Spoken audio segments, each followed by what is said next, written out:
Hello everyone and welcome back to TowerGate. It is TowerGate day number 786. 786, Sunday, May the 19th, 2019. Thank you so much for tuning in.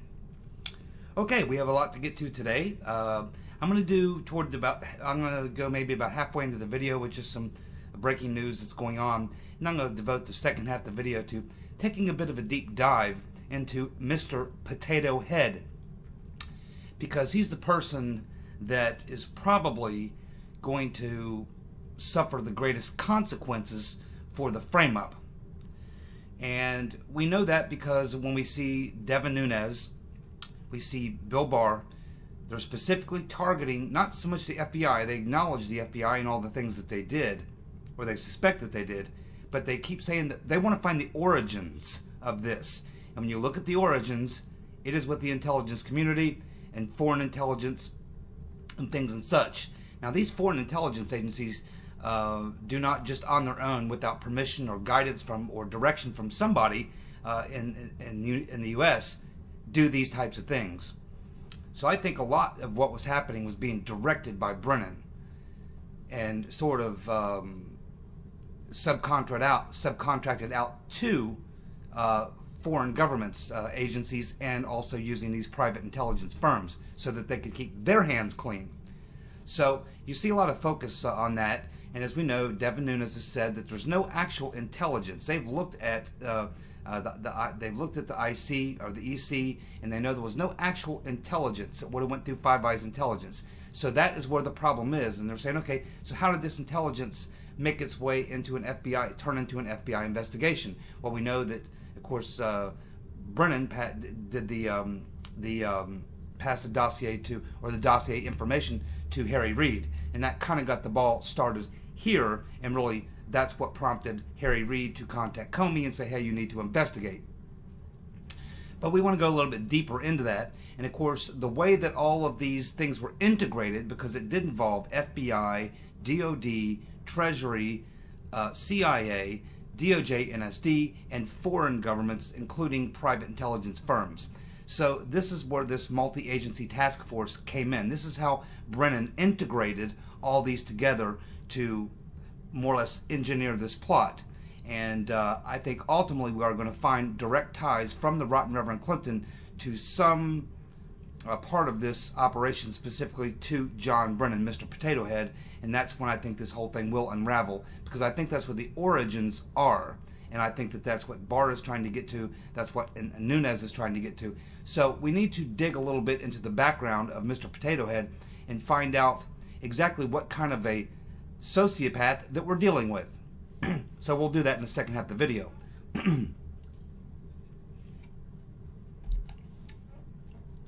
Remember also to get your votes in on the comments section of this video for Dumbass of the Week. Is that right? No, it's tomorrow. Sundays, let's see.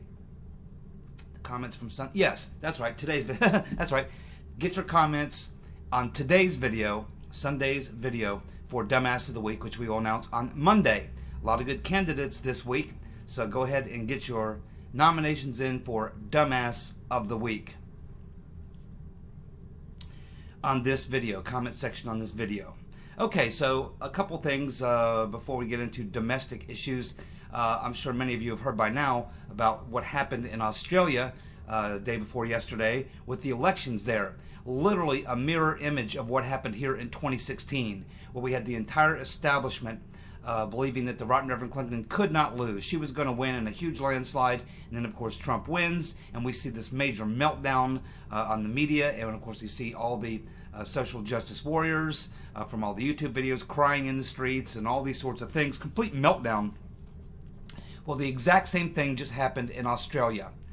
Now, things are a little different in politics in Australia, but basically the story is the same. So we had the leader of the Liberal Party defeated the Labour Party, who was expected to win big. In fact, the Labour Party was expected to win by more than 99%. The percentage they believed that Scott Morrison, who leads the Liberal Party, was his chances of winning The day before the vote was 0.024. That's less than 1%. That's like 1/4 of 1%. That's how much odds they said that he had of winning. Very much similar to Trump. But man, did they ever get blindsided, just like what happened here. Now, the Labour Party in Australia is the real hardcore progressive New Green Deal type crazy left-wingers, the social justice warriors in Australia. And the Liberal Party, here we think about a Liberal Party as like the liberals, the lefties, socialists. But in Australia, the Liberal Party is more like the classical liberal here. In other words, kind of a libertarian, conservative sort of throwback sort of thing. So a more conservative, libertarian type candidate is who Scott Morrison was, and he won. And it looks like his party is gonna. I don't know what the final tally is, but they were within 2 votes of controlling the Congress, if you call it that, controlling the Congress there as well. So it looks like things are going to shift drastically. And of course, the Labor candidate was running on the same types of things that you see a lot of these 2020 Democrats running on: the Green New Deal, all about environmentalism. It's really a mirror image of the left here. I mean, the left here and the left in Australia very much mirror images. So anyway, Morrison, he ran a lot in a lot of ways like Trump. He's not as boisterous as Trump, but he did run on the economy, immigration, and pushing back on all the new Green Deal climate change stuff. And of course, this has left the left-wing media completely speechless. They're going nuts. We have progressives out crying in the streets, very similar to what we saw here. So there you go. Australia is making the move again towards sanity, and that's good to hear. Now he needs to reverse that gun ban. And of course, we're only a couple weeks out from the elections in the UK. And of course, Farage's party, the Brexit party, literally less than 6 months old, is the major party in the UK right now. It's got 35% right now, showing 35% of the vote. The Labour Party is, I think, down around 20, 19. And then, of course, what used to be the dominant party, the Conservative, the Tories, they're close to single digits. I've seen a poll that has them at 11 and a poll that has them at 9. It's not completely out of the question that we could see Prime Minister Nigel Farage. So the world is going completely topsy-turvy, but it's moving in the right direction, and it's all happening on the coattails of our great President Trump.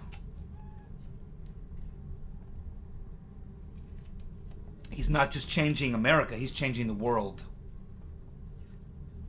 Well, we have Buddygeg, Alfred E. Newman, is now saying that Thomas Jefferson is problematic, and he says that anything named after Jefferson should be renamed. Who's this guy?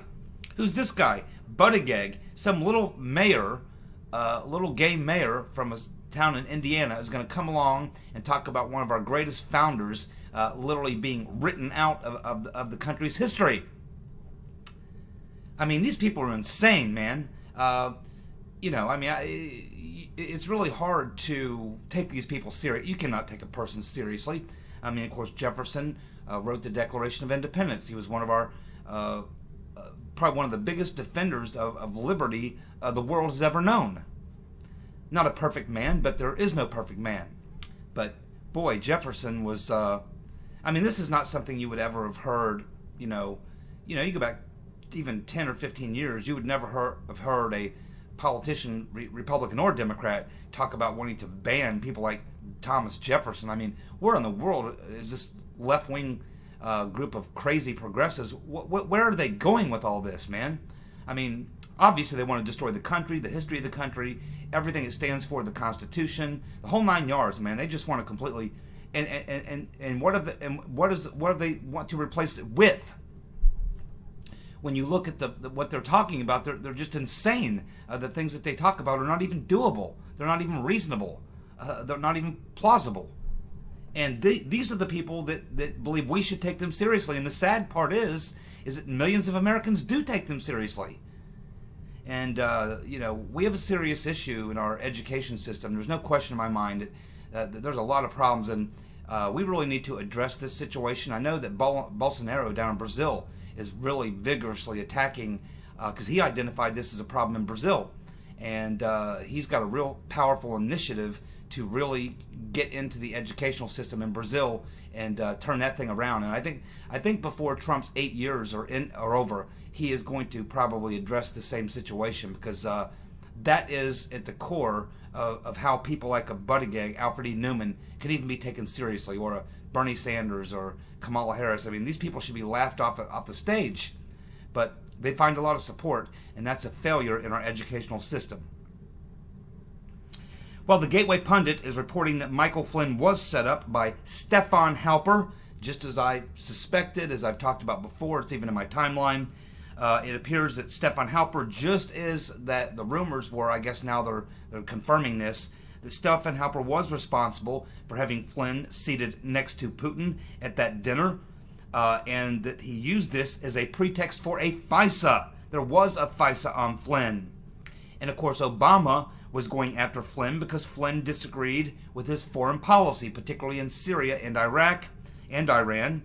And also, Flynn knew about the illegal spying that was going on the Trump campaign. We know that Peter's been stroking us, and Silly Sally Yates were the ones who hoodwinked Flynn and entrapped him.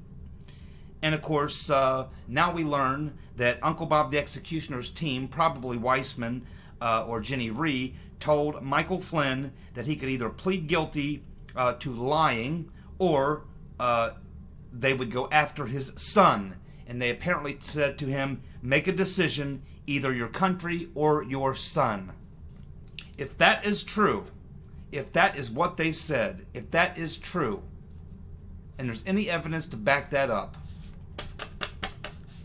man, oh man, does that ever need to be exposed? Because you want to talk about exposing the complete authoritarian tyranny. I mean, it doesn't get any worse than that right there. This all needs to be unwound and exposed, and people's heads need to roll in a big, big way. I mean, this is not just some incompetence. This is not just a little, a few people, a few rogue players. I mean, this is some really high-level, hardcore tyranny right here. This just cannot happen. If it can happen to a 3-star general, it can happen to a president of the United States, it can happen to all these people. Man, oh man, imagine what they can do to you and I. So, Trump was not joking around when he said that he was going to start sending the illegal immigrants to California and sanctuary cities.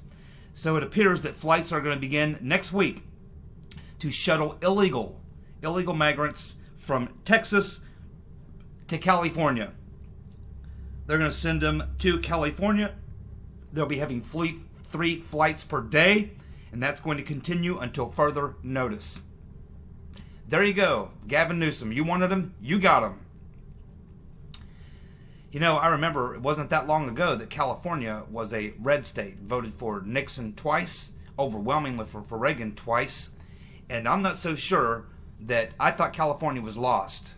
But, you know, there's a lot of people waking up in California. Unfortunately, a lot of people are leaving, but I'm not going to write them off. I don't think it'll happen overnight, but I think you're going to start to see the worm turn in California. I wouldn't be surprised if 10 years from now, California goes back to being a red state. Unfortunately, that will be because Democrats will have destroyed California, and then it will be up to some Republican governor who will have to go in there and try to fix it.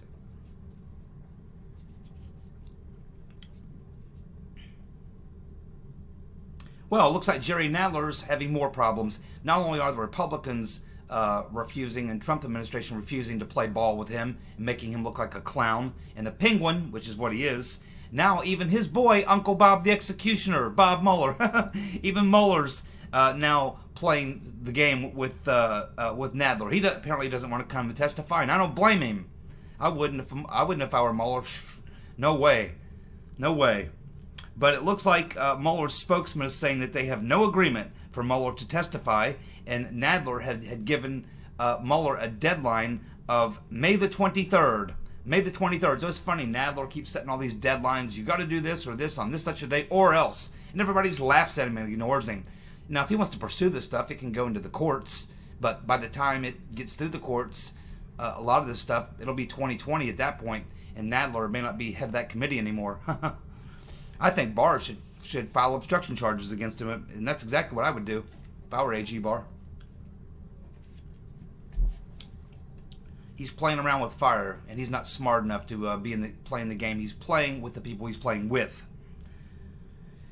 Trump is again tweeting that spying on his campaign was treason, and treason means long jail sentences. Yeah, you bet. Trump's draining the swamp. He knows they spied on him. He's telling him, you spied on me, and that's treason, and treason means long jail sentences. You know, he's not going to let him off the hook. No way. Of course, we had that nut, that totally crazy nut, Fran Lebowitz. Haven't heard from her in a while, but every time you do, it's something stupid. She's on the Bill Maher show, and then she suggests on the Bill Maher show that murdering President Trump. She said that we should turn Trump over to the Saudis, his buddies, and maybe they could do to him what they did to Khashoggi. Now, after she said this, while the show is live on air, they got lit up because of those comments. And as the show is in progress, the producers of the show had to come out during a commercial break and say, hey, you better take back what you said, because you just basically made a statement suggesting the murder of the President of the United States. That is not going to happen here. Okay? Our phones are getting lit up. That's a problem. You're probably going to get a visit from the Secret Service.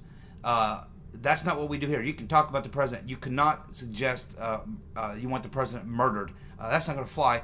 As soon as the commercial break's over, you are going to be apologizing. And they told Bill Maher. So as soon as they came back from commercial break, Bill Maher had to cut into his program and say, hey, Fran made a comment there, probably, something she shouldn't say. We don't endorse violence of any sort, especially against the president. And so, Fran, you want to, do your thing there. And she had to basically apologize right there on air during the show. Fran Lebowitz, my choice for Dumbass of the Week. Man, oh man. And then, but you got to watch it. You got to watch the clip, because she doesn't really apologize. She just says, well, I'm sorry, some people took it out of context. No, there's only one way to read that statement. She said that we should turn Trump over to the Saudis, his buddies, and they can do to him what they did to Khashoggi. There's only one way to read that, Fran. And she's by far the ugliest woman I've ever seen in my life. Watch the clip. Bill Maher, Fran Lebowitz. Watch the clip. You'll see what I mean. Literally, that's something you don't see too often, especially on Bill Maher. But they took so much heat, they didn't even wait for the show to end. They weren't going to even wait for the show to end. They said, no, that's not going to fly. And during the commercial break, producers basically came out and said, no, you're gonna take that back before the show's over. Bill, you as well. You allowed that comment. Fix it. You better believe it. Okay, so let's talk about John Brennan, Mr. Potato Head, and why he's probably the person who's going to face the greatest amount of scrutiny over this situation, because he's really the one that set things in motion as far as the investigations. Obviously, we know that the narrative began with this Alexandra Chalupa and the Hillary Clinton campaign. They're the ones that started the Trump-Russia collusion narrative, okay? And of course, they paid for the dossier. They were largely involved, I'm sure, in cooking up this whole thing. And we are starting to see even some links from the rotten Reverend Clinton through Sidney Blumenthal and various other agents of the rotten Reverend Clinton, how she pipelined this stuff in. We're still need a little more corroborating evidence of that to directly tie her in, but it's very, very close at this point. And there's probably documentation that we haven't seen yet that does that. I'm just saying what we have in the public record.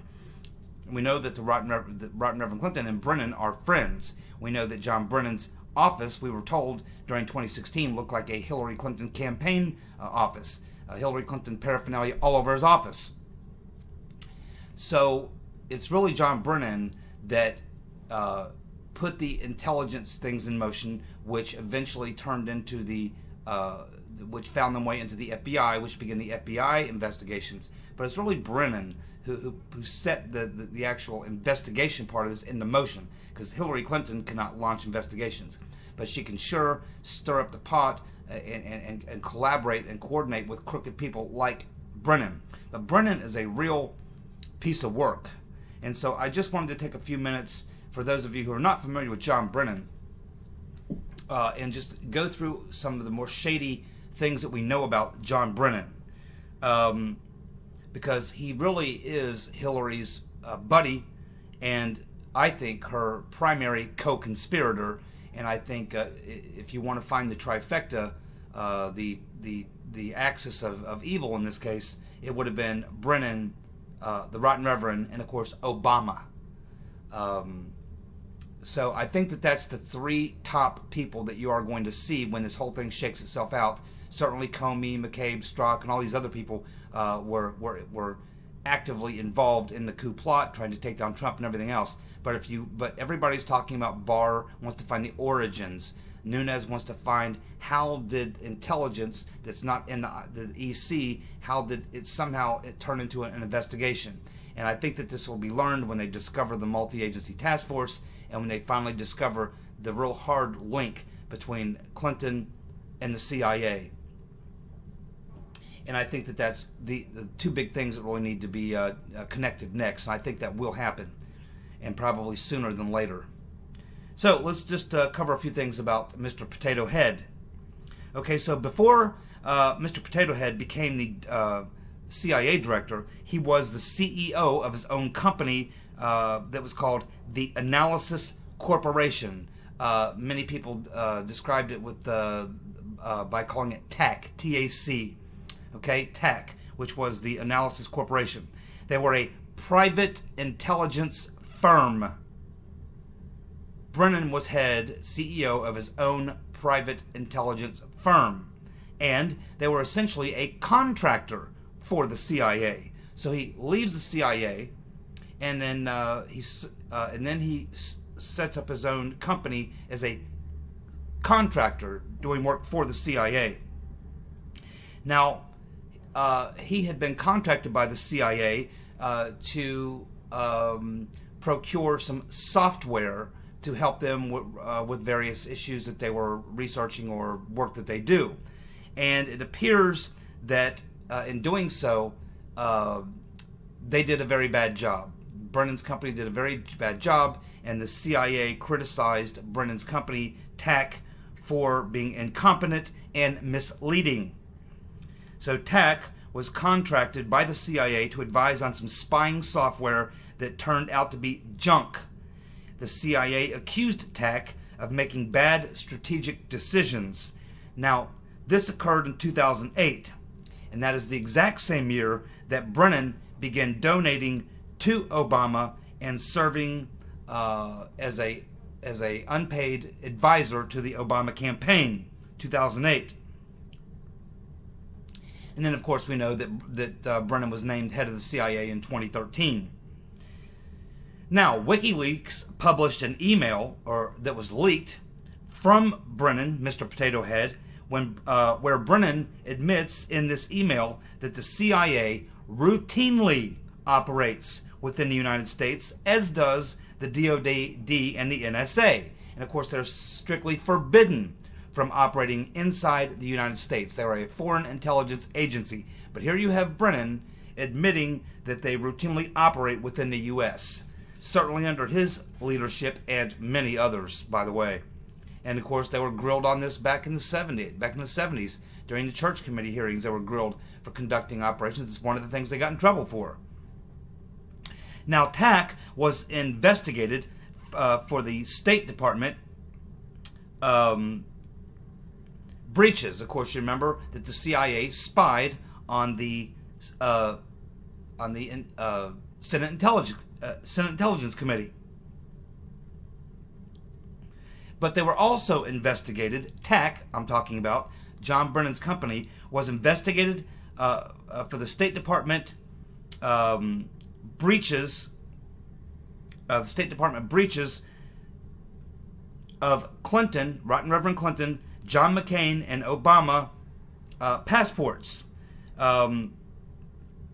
So I don't know how many of you remember this passport scandal, but a lot of people are trying to dig into Obama's background and find out things. And one of the way you do that is you take a look at their passports to see where they traveled to, what names they traveled under, and this and that and the other thing. And so as some people were beginning to dig in that direction, all of a sudden Obama's passport history comes up drawing a blank. The rotten Reverend Clinton, serious problems with her passport, as well as McCain, leading people to believe someone had gone in and meddled with it. So they did an investigation and found out, in fact, it was true. And it turned out to be someone working at TAC, who was the one responsible for going in and modifying, changing, erasing, whatever, passport information from the rotten Reverend Clinton, John McCain, and Hillary Clinton. Now, the employee who was finally discovered as being the one, and he admitted to it, was Quarles Harris. Quarles Harris. He was the one who finally came clean and said, yeah, I did it. And then he agreed to cooperate and talk to the FBI about why he did what he did while working at Brennan's company. But before he could give any information to the FBI, before they could complete their interview with him, he was found murdered in his car with a gunshot to the head. He was silenced. And it's suspected that what happened here is that Brennan was picked to sanitize the passport records of Obama, the rotten Reverend Clinton, and McCain. And keep in mind, at that very time, Brennan was working as an unpaid advisor to Obama. And so this triggered an investigation, a oversight investigation in the Senate. And who was it that conducted that investigation? Joe Biden. Joe Biden headed up the Senate investigation into that little passport scheme. And of course, turns out he ends up being named as vice president. And later, Brennan is named CIA director. Now in 2010, this Stratfor, which many people are familiar with Stratfor, they're kind of like a think tank, intelligence think tank. They identified Brennan as the one who was working for Obama to target journalists that were critical of Obama, including James Risen, as well as Cheryl Atkinson. Brennan was likely behind the guy who Obama put on the job of targeting and harassing and hacking into journalists who were writing things that were unfavorable to Obama and his administration and his policies and so forth. We know that Mr. Potato Head speaks fluent Farsi and that he has made the trip to Mecca. He apparently had a prayer rug in his office, and he is a convert to Islam. He was sworn in on a copy of the Constitution rather than a Bible because Brennan recognizes no moral authority higher than government. Brennan was the one who planted stories in the New York Times to help cover up the truth about the Benghazi attack. Brennan, of course, got caught spying on the Senate Intelligence Committee. Brennan is the one who got the Trump-Russia investigation moving when he briefed Harry Reid on the dossier. It was Brennan who formed the Multi-Agency Task Force in late March of 2017, also known as the Sixth Agency Task Force or the Joint Counter-Intelligence Task Force. It's been identified by all three nomenclatures. John Brennan used the GCHQ to spy on the Trump campaign illegally.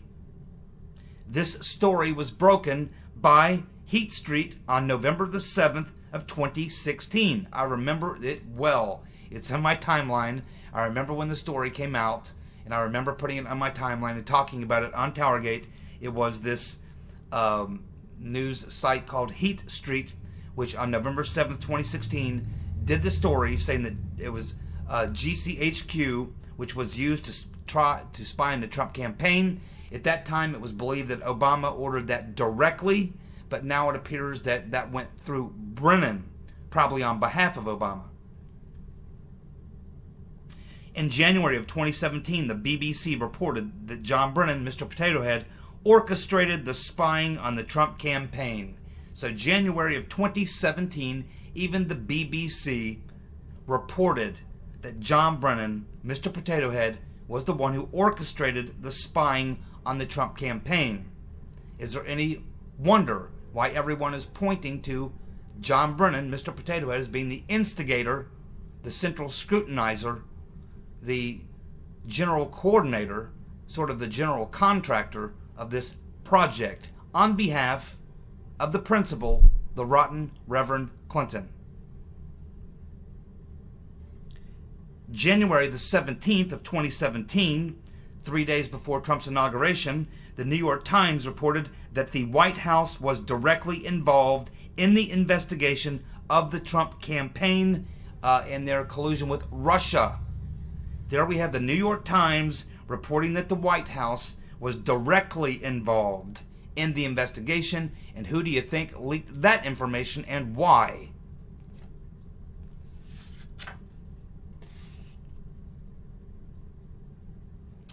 So now we have this investigation going on, and there's many different areas of this investigation. I understand that though we're just now finding out about this prosecutor, I understand that John Durham has actually been on this case for about 9 months, starting with his inquiry into Baker, but apparently he's been looking into other things as well, almost in a parallel fashion with Horowitz.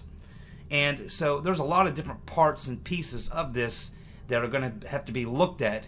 And so here's how I kind of would break these various areas of this investigation down, where you specifically have to look at things and people things that happened and people who are around these events that happened, to really do a deep dive and find out and get this information, so you can finally put it all together and try to sort it out and determine exactly who knew what, who did what, when they knew it, what they knew, how they did it, and all these other things. Who, what, when, how, why, the whole 9 yards. Okay, so the first thing that needs to be looked at here, of course, is the FISA warrants. Who had FISAs on them and why? And who is responsible for those FISAs, and what was the evidence, the underlying evidence, used to justify those FISAs? Of course, we have the leaks. Many leaks. Over 1,000 leaks. Illegal, including some biggies. That needs to be sorted out. We have the Trump Tower setup meeting on January the 6th, where Comey went and briefed Trump, which provided the news hook for CNN to run the story, and then the next day for BuzzFeed to release the dossier. That was definitely a plot, a little mini plot. There was many plots within the larger plot.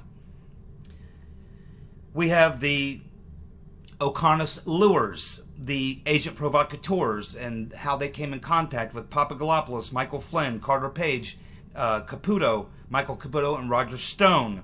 And of course we need to focus in on them. And of course the three primaries here were Halper, Downer, Misfit, and Greenberg. All four of them individuals need to be completely shaken down. We need to get everything they got, what they did, why they did it, who they were working for, the whole 9 yards. The dossier needs to be completely broken down and determined line by line where each thing came from. That means a deep investigation into Christopher Steele, a deep conversation with Steele, Simpson, Nellie and Bruce Orr, Mr. Baumgartner, and some others. We have, of course, the multi-agency task force needs to be discovered and researched. We have the foreign governments of the UK, Australia, Estonia, and Italy need to be dealt with. We have the Ukraine issues that were going on there, which created the initial narrative, along with, of course, Alexandria Chalupa, David Kramer, Glenn Simpson, Michael Isikoff, and the Reverend Clinton, people in her campaign that were all coordinating on the Ukraine part of it. We, of course, have the server that needs to be looked at. And, of course, we need to talk to Julian Assange of WikiLeaks. And we need to have a deep dive into Seth Rich. Thank you so much for tuning in. Get your votes in for Dumbass of the Week. Thank you so much for tuning in. See ya. Bye.